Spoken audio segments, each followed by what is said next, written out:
Alright, what is up guys? Professor Akali here, bringing you a new video of even more discovered Akali mechanics, combos, tricks, tips, everything, all of the above. Guys, this is the Season 10 version, and obviously when you play Champion over and over again, you learn newer things. So I'm going to be showing you all of the brand new mechanics, and there's one specific one that I use a lot to get guaranteed kills. I have an idea. And there is a way to escape death every single time, but without wasting any more time, I want to go straight into this. And you know what's funny, guys, is my last Akali mechanic discovery video literally led to them nerfing the mechanic. Literally, one of the mechanics I discovered, well, I guess I didn't, I think I discovered, anyways, it got nerfed. So, and that used to be like, you used to be able to Q one way and it would hit the minion behind you, but they actually nerfed the hitbox. But anyways, we're not talking about things that don't exist anymore, we're talking about things that do. And the first one is going to be something that I have been using almost exclusively to kill carries, which is actually a pretty bold statement if you think about it. So let's just say this is the carry, the one in the back. What I've been doing, just say whether there be a minion wave right here, there's like a bunch of minions or whatever. I've actually been doing this combo to assassinate the carries in the back by pretty much just ulting to the side and then hitting with the E. And there are a lot of reasons why you do this, and I'm going to briefly explain them so you can understand why this is such a broken combo. The first one being is obviously you get to clear a space for you to be able to land your E. Also, when you use your R, a lot of times you can get closer, which is going to make your E more likely to hit. Another reason, obviously, is that your R2 is a lot stronger than your R1, and carries tend to be able to die since the new E on Akali does so much damage. If you literally hit him with two E's, an auto and an R2, like that usually is going to be enough damage to kill the carry. So it's as simple as this combo, guys. This is the first, but there are also a lot of variants. You literally just ult to get closer, hit him with the E, and then go in, hit him with all the stuff, and then boom. I forgot to mention probably the biggest and best reason to use the RE combo. Guys, when you use your ult, if you cast your E in the middle of your R1 dash, you actually can avoid that annoying lag that it takes to throw your E out. You know how when you cast E, it takes like half a second to shoot out? Well, you can press E in the middle of your R1, then you don't have to deal with that stupid lag because you're in the middle of your dash. So therefore, you know, broken mechanic. But that is actually not the full combo. I lied. There's a better way to do it, guys. So this is a new mechanic I want to mention as well, and we're going to use this one as the example.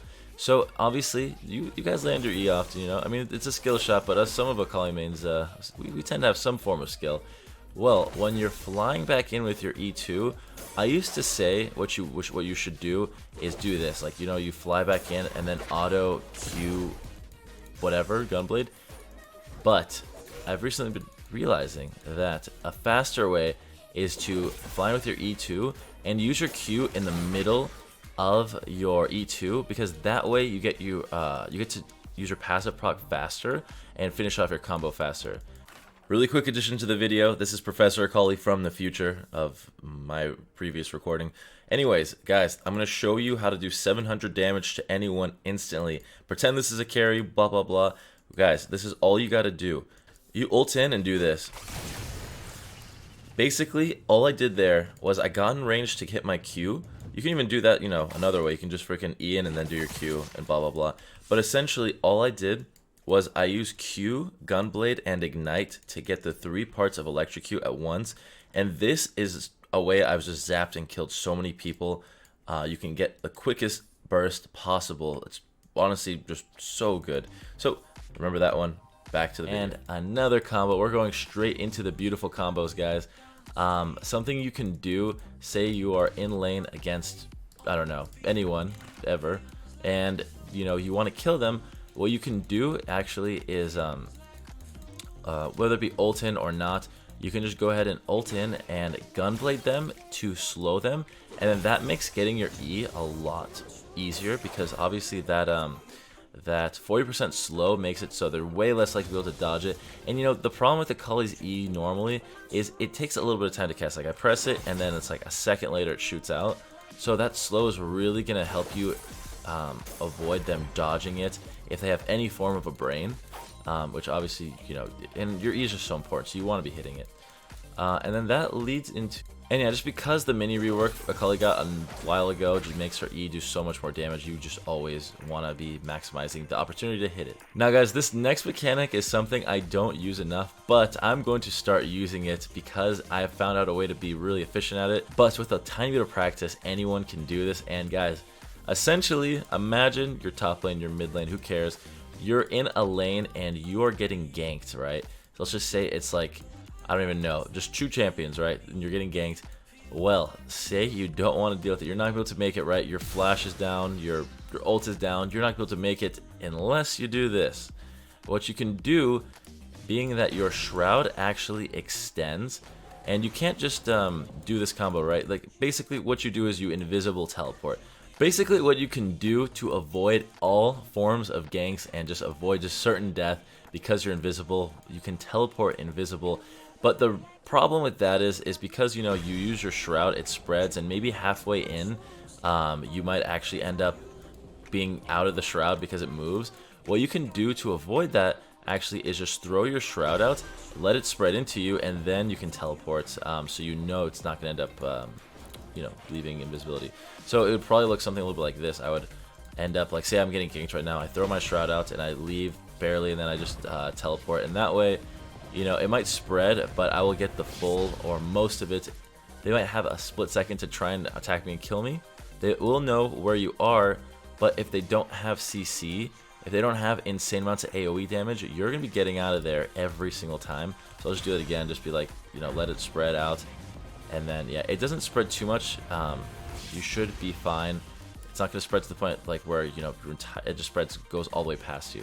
And really quick, I just wanted to mention this mechanic because it's insanely important, and if you're not practicing this after the last time I mentioned it or the videos I mentioned, start doing this. Literally, it's so simple and so important. This will save you from so many situations. You know, say you're getting hit by 2 people, blah blah blah. Just go into this corner right here, put your pointer towards the raptors or the, you know, this little wall right here, and press E. You can also do the same thing over here. You know, say you're running away. It's not that hard. Just practice it. You'll get good at it. You can also do it over here, but it's a little bit harder. And pretty much that's it. Way harder, but if you practice, you can get that too. And I've used it. It's helped me kill a bunch of people. It's not one of those flashy mechanics. Anyways, let's move on. So this next combo is about being more efficient in general and kind of giving your enemies less time to react overall. And the combo I have in regards to that is being way less obvious in what you're trying to do. So that leads into this. You know how a lot of people, they're trying to set up a crazy dive, right? Say that there is an enemy just right there, 2 HP, you want to kill them, and you're like, oh shit, I gotta get them, but I need to, you know, I just need to execute them, right? They'll like end up throwing the shroud, then E, and then they'll like die, and then fly away. You can be a lot quicker about it and a lot more guaranteed overall. So something I would do probably is E and then W, so like do something like this, and that way you can also gunblade to make sure you can do a lot more. The slow will make it so they can run away. They run away slower, so you might be able to get an extra auto off or whatever. You'll be able to do more damage if you're closer to them. That's just, you know, that's just obvious.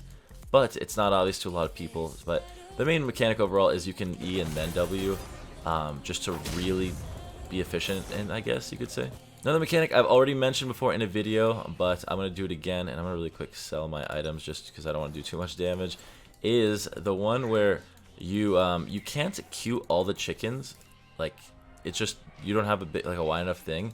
But what you can do is auto once and then back up, and then you can Q all of them. And then obviously after a few, you can just use your E. That's the quickest way to kill chicken. And now really quickly, I've been asked this a lot, and I want to go over the runes that I use for Season 10 for Akali. And guys, I know that there are so many different freaking rune builds. There's so many different item builds. But you gotta understand, I have a solo queue build. I'm assuming none of you guys are going into the LCS. You know, you probably wouldn't be watching my videos if you were. So with that in mind, these are builds meant to snowball. Akali is great at snowballing, and she can take a early lead and close the games out early. She's not Nasus, she's not freaking Bane, she's not Kog'Maw. She's meant to get ahead early and turn that into a win around 30-35 minutes, if not 20. So with that in mind, This page is what I use for Akali versus melee matchups. Pretty much all melee matchups, I feel like I can outplay them, except for Kled. That guy's a nightmare. I'd probably ban Kled. And with that in mind, I also have different pages for Akali versus ranged champions I can beat. In Akali versus ranged champions, I have to just stay safe. I don't want to die, but I also want to kill them at 6, because the champions you lose to early, like levels 1 through 5, are the ones you destroy at 6, whether it be literally anyone. But yeah, other than that, guys, we're going to briefly go over the items really quick.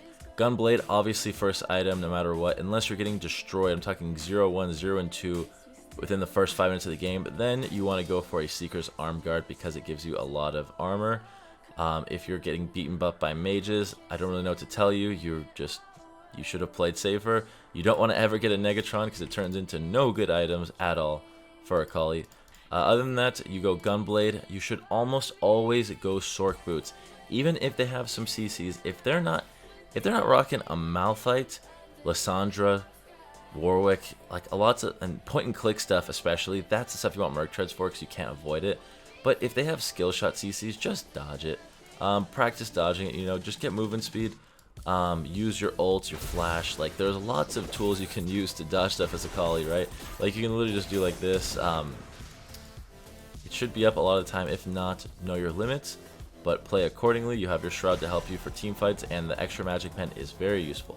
A lot of pros players only use Sork pens, or what? Sork boots, by the way. After that, Gunblade. Zhonya's is good even against a mage matchup, because by the time you have your boots and your Gunblade, you're not gonna be in laning phase, and there's a million different AP mages that Zhonya's is still good for because of the active like Fizz, etc., etc. The question of Void Staff versus Oblivion Orb. I like Oblivion Orb because it helps you snowball. I don't usually get Morellonomicon. It's not worth it to get the full Morellos unless they have healing that you want to apply Grievous Wounds to. But that is that. A typical build I'll have in a game is first back I'll get Bilgewater, and then second back I might get this and a few of these, or even just the full Revolver. Then second or third back I'll have this. By that point, I will go for Sork Boots, or if I can't afford that, I'll get a component for the Oblivion Orb, but normally I'll have enough for Sork Boots at least.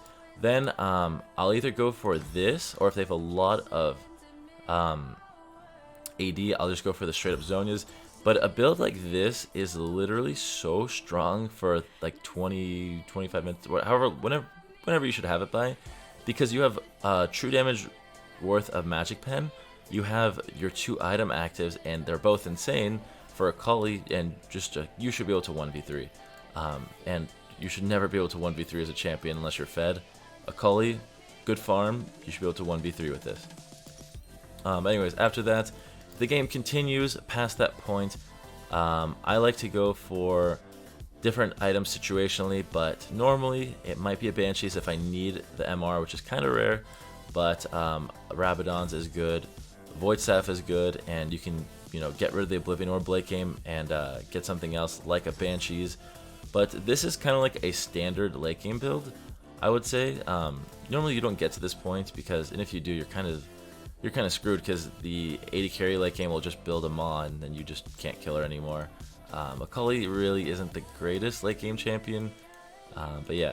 And another question a lot of you guys ask is, when do I build Lich Bane? Honestly, only if they have like 3 squishy champions or more, 3 squishy carries. Other than that, don't bother unless you're smurfing or you have a crazy lead or you're a maniac like me that just wants to have fun and one-shot people. It's not the worst thing in the world, but it's not the most effective, and if you want to win, you should probably build the most effective items, right? So with that in mind, GA, probably never build it. Everything else doesn't really matter. But yeah, guys, that's going to be it for this video. I enjoy making videos on these new mechanics I discovered, especially this one. I've been using this combo a lot. The one where you dodge all the stuff in the way and just hit them with the E, and then you can literally just finish them off like that combo. I've been using a ton, and I really want my viewers that main Akali or play Akali to be able to just carry, and let's get her nerfed again, guys. That's the goal. I'm just kidding. But seriously, though. Anyways, guys, if this video gets 20,000 likes, I will release the Season 10 Ultimate Akali Guide. I have held off on making the Season 9 version because they kept on changing her. But enough is enough. If this video gets 20,000 likes, we will do it. Let me know in the comments if you want to see it. Let me know in the comments if you enjoyed the video, if you knew all of the mechanics, or if you learned something. And guys, I hope you have a good rest of your day, and I will see you in a new one. Peace.